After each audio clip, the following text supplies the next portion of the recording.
പ്രേക്ഷകർക്ക് പ്രിയങ്കരിയായ ഗായിക, അതിലുപരി മികച്ച അവതാരക, അഭിനേത്രി എന്നിങ്ങനെ നാനാ തരത്തിലും തൻ്റെ കഴിവ് തെളിയിച്ച ആളാണ് റിമി ടോമി. വർഷങ്ങളായി മീഡിയ ഇൻഡസ്ട്രിയിലുള്ള റിമി ടോമി പ്രേക്ഷകർക്ക് ഏറെ പ്രിയങ്കരിയാണ്. ജീവിതത്തിൽ അപ്രതീക്ഷിതമായി ഉണ്ടായ പല വെല്ലുവിളികളെയും അതിജീവിച്ചുകൊണ്ട് ജീവിതം അതിസുന്ദരമാക്കുകയാണ് താരം. 40കാരിയായ റിമി പഴയതിലും സുന്ദരി ആയിട്ടുണ്ട് എന്നാണ് ആരാധകരുടെ സംസാരം.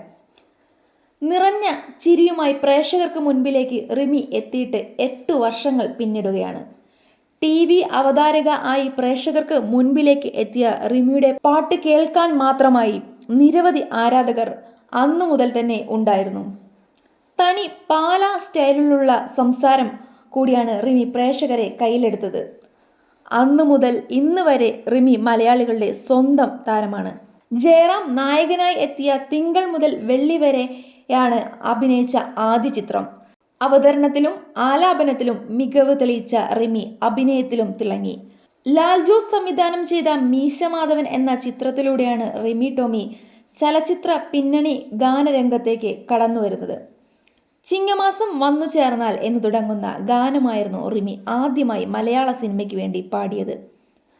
നിറയെ അനുമോദനങ്ങൾ പിടിച്ചുപറ്റിയ ആദ്യ ഗാനത്തിനു ശേഷം നിരവധി സിനിമകളിലും റിമി ടോമി പാടിയിട്ടുണ്ട്.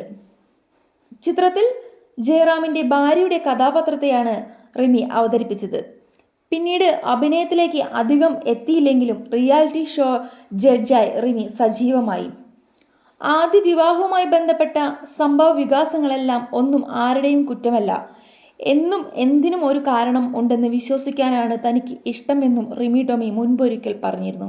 റോയ്സുമായുള്ള വിവാഹമോചനവും നടന്നിട്ട് വർഷങ്ങൾ ആയെങ്കിലും ഇന്നും ഒറ്റയ്ക്കുള്ള ജീവിതം നയിക്കുകയാണ് താരം.